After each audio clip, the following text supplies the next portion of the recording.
ജില്ലയിൽ yellow alert പ്രഖ്യാപിച്ചു. May 6 വരെ വിദ്യാഭ്യാസ സ്ഥാപനങ്ങൾ അവധി. ജില്ലയിൽ മഞ്ഞ അലർട്ട് പ്രഖ്യാപിച്ചു. ഉയർന്ന താപനില തുടരുന്ന സാഹചര്യത്തിൽ പാലക്കാട് ജില്ലയിൽ ഇളവുകളോടെ മെയ് 6 വരെ നിയന്ത്രണം തുടരാൻ ജില്ലാ ദുരന്ത നിവാരണ അതോറിറ്റി ചെയർപേഴ്സൺ കൂടിയായ ജില്ലാ കളക്ടർ ഡോക്ടർ എസ് ചിത്ര അറിയിച്ചു.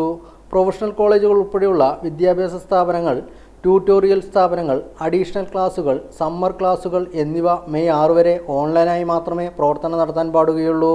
കായിക പരിപാടികൾ, പരേഡുകൾ എന്നിവ രാവിലെ 11 മുതൽ 3 വരെയുള്ള സമയങ്ങളിൽ നടത്താൻ പാടില്ല. മെഡിക്കൽ കോളേജുകളിലെയും നഴ്സിംഗ് കോളേജുകളിലെയും 1-ാം വർഷ ക്ലാസുകൾ ഓൺലൈനായി നടക്കും. ബാക്കിയുള്ളവർക്ക് നിയന്ത്രണങ്ങൾ ബാധകമല്ല. ആയുർവേദ, ഡെൻ്റൽ വിഭാഗങ്ങളിലെ മുഴുവൻ വിദ്യാർത്ഥികളുടെയും ക്ലാസുകൾ ഓൺലൈനായി നടക്കും.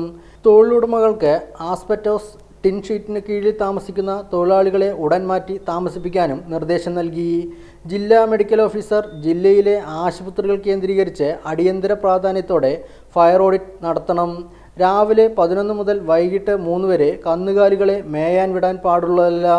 തോട്ടം മേഖലയിൽ പണിയെടുക്കുന്നവർക്കും ആദിവാസി മേഖലയിൽ പണിയെടുക്കുന്നവർക്കും കുടിവെള്ളം ഉറപ്പാക്കാനും നിർദ്ദേശം നൽകി. കുടിവെള്ള ദൗർബല്യം പരിഗണിച്ച് മംഗലം, അപ്പർ ഭവാനി ഡാമുകൾ തുറന്നിട്ടുണ്ട്.